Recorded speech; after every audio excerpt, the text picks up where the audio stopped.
So I've seen credits of $20,000 all the way up to millions of dollars, just depending on how large the farm is or how innovative they are. That's David De Vore. He's an agricultural and biotechnology consultant with international consulting firm Leyton.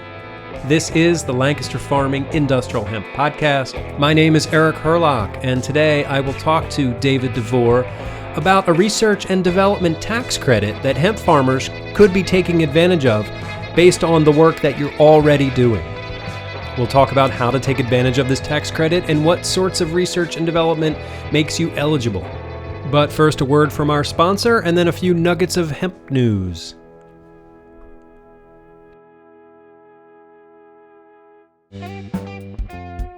R&D Hemp is gearing up for some major hiring in the coming weeks and months as their fiber plant comes online and their oilseed plant ramps up production to meet growing demand. R&D Hemp is seeking qualified individuals to fill positions in Fort Benton, Montana, from equipment operators and engineers to sales director, marketing assistant, agronomy interns, and more. Currently, there are 2 active postings for the sales director position and agronomy interns at irrandhemp.com/careers, or you can submit your info at the Contact Us link to be notified about or considered for additional upcoming postings. Go to irrandhemp.com/careers for more information.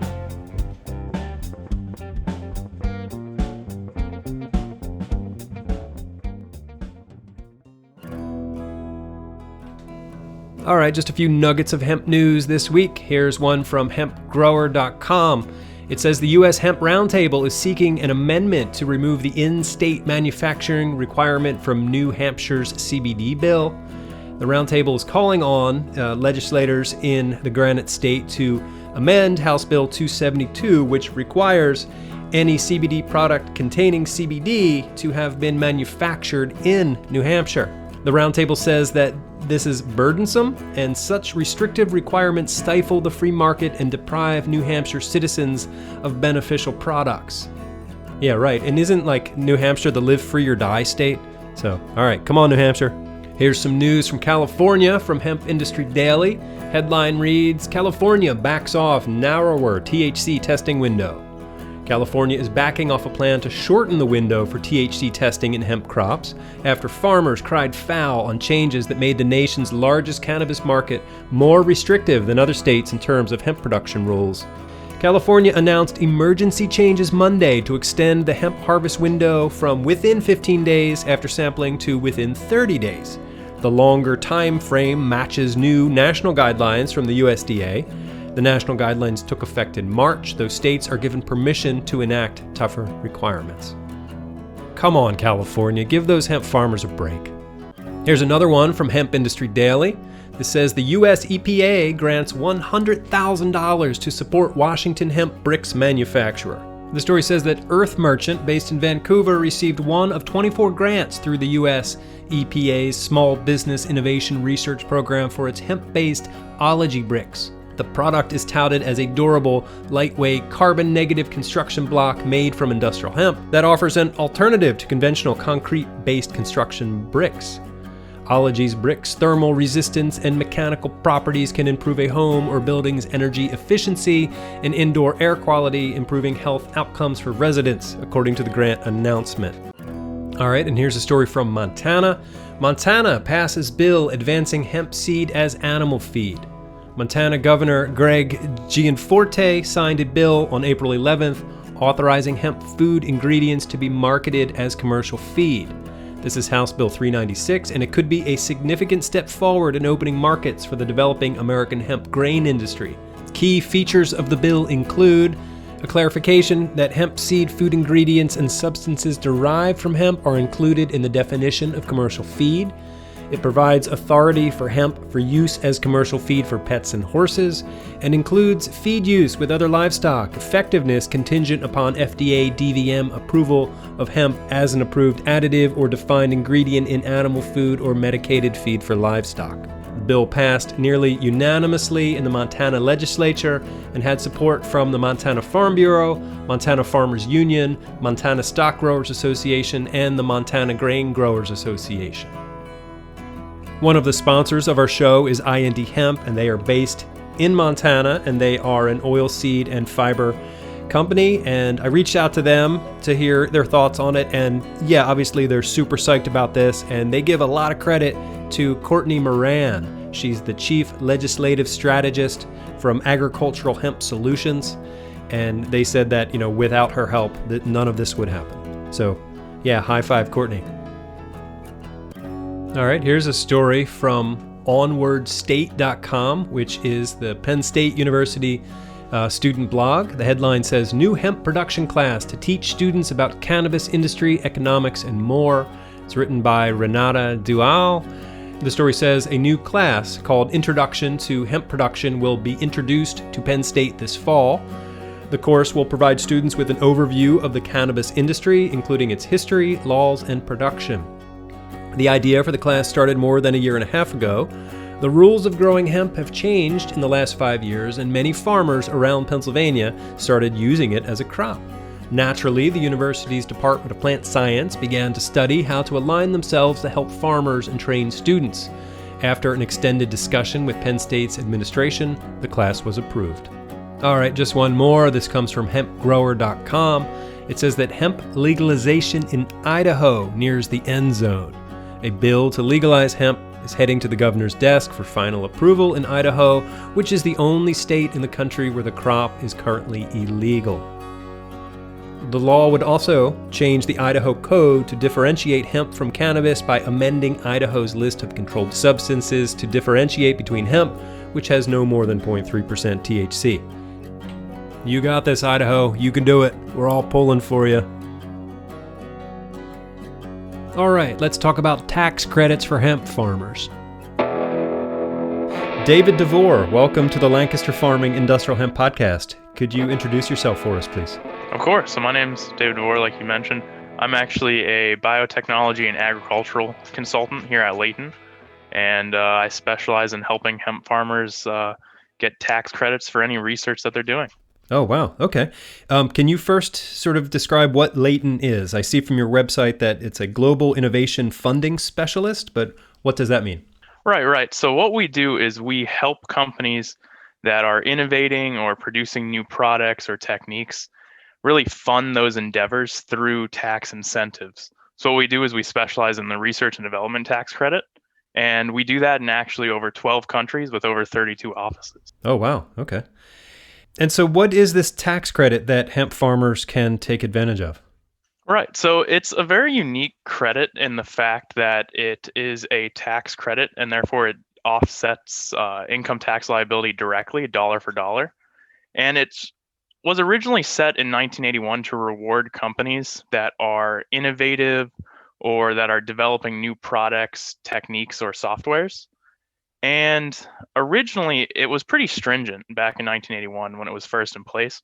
But in 2015, it was actually updated to be much more inclusive, which is really where Leyton takes off, is we're looking to apply this credit in ways that many industries and many companies don't think that it can be.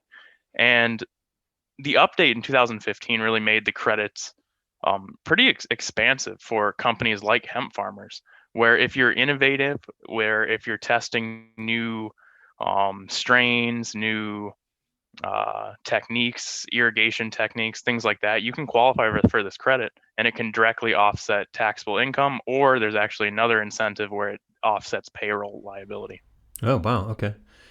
Can you give me an example of, like your work with a hemp farmer and how you help them take advantage of it?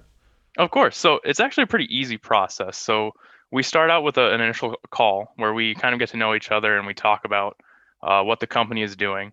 And then from there, we'll dive a little bit deeper. So my background is in biotechnology and agriculture. So I really dive deep into what the company is doing. So for example, I've seen things like testing different strains just to see which strain grows the best in different environments, different agricultural amendments or soil amendments to see what amendments work best, which ones don't for a particular soil type.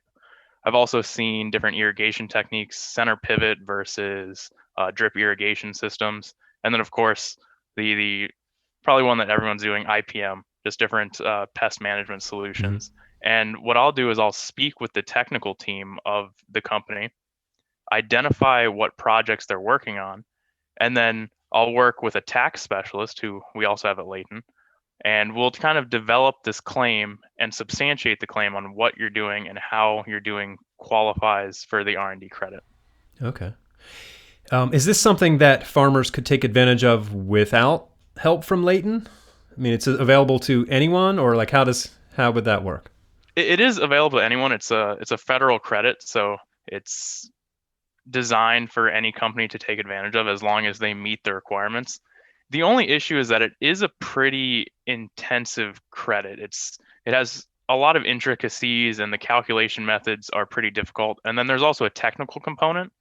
So in order for the research to be qualified for the credit, it has to basically meet the IRS's definition of research, which is why it's important that we not only have our tax attorneys and CPAs, but we also have people like me that know the industry and know the more technical aspects. So although it is possible for a company to claim without Leyton, it's rather difficult. Okay. Now, is this something that farmers could take advantage of this year? I mean, I know like it is essentially tax season right now. Or is this something that farmers would have to sort of work on maybe for next year?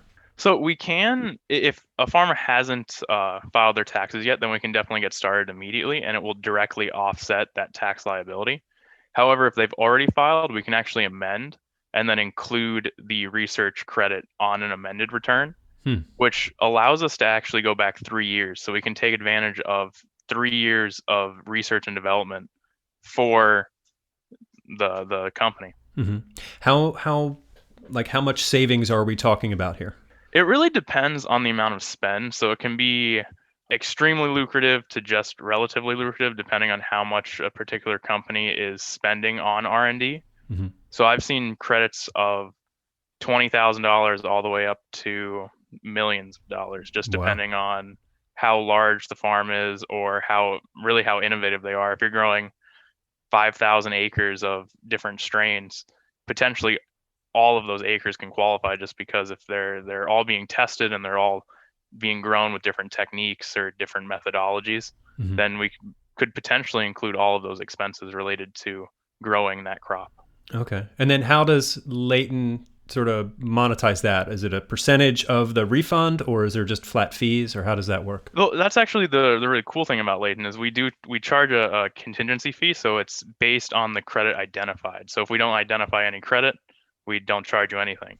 Oh, Whereas okay. if we identify a credit, then we'll charge you on what we identify. So it's kind of good for you and good for us. Okay. Can you talk about sort of like how many hemp farmers you've been working with or sort of like what the scope is in the industry? Sure. So right now we're working with about, I'd say 20 to 25 hemp farmers, just trying to uncover the industry. And it's relatively new to America, let alone Leyton. So we're just trying to uncover the scope of the research involved and then really identify what the big drivers of research are in the industry. Mm-hmm. So I'd say it's about 25 hemp farmers right now, just as kind of an initial start. But we're definitely trying to spearhead an initiative into the industry. Okay. And where in the country are those 25 or so farmers located? Are they spread throughout or are they concentrated in a region? Spread throughout, really. It's actually surprising to me. I've had several in California, of course, Colorado, and then a few in Michigan actually as well, just trying to just grow different strains and figure out which ones work in the different geoclimatic environments. Do you go out to hemp farms and visit on site or like talk about some of your experiences with hemp farmers? Sure. So we don't usually go out to the site. We just mainly speak with the technical staff. If the credit is if we find a need to really fly out there, then we'll of course fly out and kind of investigate. Just it all depends on the level of substantiation needed. And in my experience, though, I've never done that, and I've mainly just spoken with some of the agronomists and other agricultural technicians that are on staff. Okay. Now, I imagine that some farmers are doing R&D stuff and not realizing it. And so maybe, yeah. Of course. So that's actually I would say the bulk of our clientele is individuals or companies that don't necessarily realize they're doing R&D, but they're they're basically testing alternatives and really investigating how to improve a process, which is exactly what the research and development tax credit outlines as being qualified. So I would say probably 85% of our clients don't know that they're doing R&D, but of course are. Okay, so this is something basically for every hemp farmer to think about. Exactly. Yeah. Exactly. It Okay. really is, especially with the novelty of the industry. Recently being allowed to be grown in the United States. I mean, no one really knows how to grow it. So Well, they're getting there. getting there, exactly. We're trying. But Yeah. that's where Leyton can come in. We can come in and help bring back some of those expenses that you can then reinvest into the R&D process. Right. Are you working mostly with like cannabinoid growers, or do you also get into fiber and grain? Both, actually. Yeah, we've seen some flower and then also fiber and grain. So it's Okay. pretty diverse, our clientele, and then that also attributes itself to how diverse the credit can be. Okay. And then what's the best way for farmers to sort of reach out and, inquire about your services? Yeah, so on our website, Leyton.com would be the best way. We have a little tool where you can basically reach out to us through the website, and that would Okay. probably be the best way to contact us if you think that you qualify. If you're testing new things, that would be the best way. Okay. And that Leyton is spelled Leyton. Yep. All right, cool. Is there anything else that that hemp farmers should know, maybe before reaching out to Leyton or before digging into this tax credit a little further? Not really. It's like I said, the process. We make it as easy as possible, just because we know that tax credits and the IRS, they intentionally make things difficult. So we try to really streamline that process and make things easy. So really on our end, it's an easy process to get through. Usually takes about 4 to 6 weeks to complete a claim. Can take a little bit longer depending on how many projects there are and really the scope of the claim. But it's an easy process. So. Okay. Probably a lot of hemp farmers wish that you could streamline the process with the FDA and the USDA and the DEA too. So, okay. David De Vore, thank you for your time today. It's great to hear about these tax credits for hemp farmers. Of course. It was great speaking with you, Eric. Oh, hey, one more thing about Leyton. If you are a farmer who doesn't use a computer and you want to learn more about this, you can always call 512-968-0665, and they will give you more information about this R&D tax credit. All right, well, that does it for today's show. Thank you for listening. I will have a link to Leyton's website where you can learn more about the R&D tax credit for industrial hemp. And I will have links to all of those news nuggets as well. So thank you very much for listening to today's show. My name is Eric Herlock. I am the digital editor at Lancaster Farming Newspaper. You can always reach me at podcast@lancasterfarming.com, or you can call and leave me a message at 717-721-4462. I always love hearing from listeners. So thanks again, and I hope you enjoy this beautiful spring week. All right, until next time, I'll see you in the funny papers.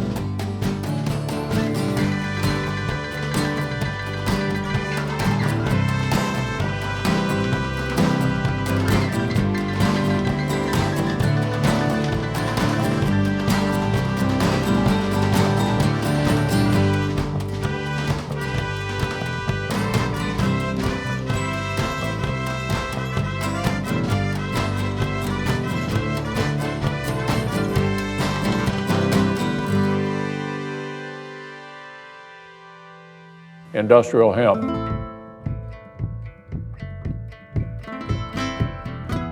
Episode 128 of the Lancaster Farming Industrial Hemp Podcast is copyright 2021 by Lancaster Farming Newspaper, which is part of the Steinman Communications family. Today's show was written and recorded, edited, and produced by yours truly, Eric Herlock, and the music you hear throughout the show is courtesy of Tin Bird Shadow.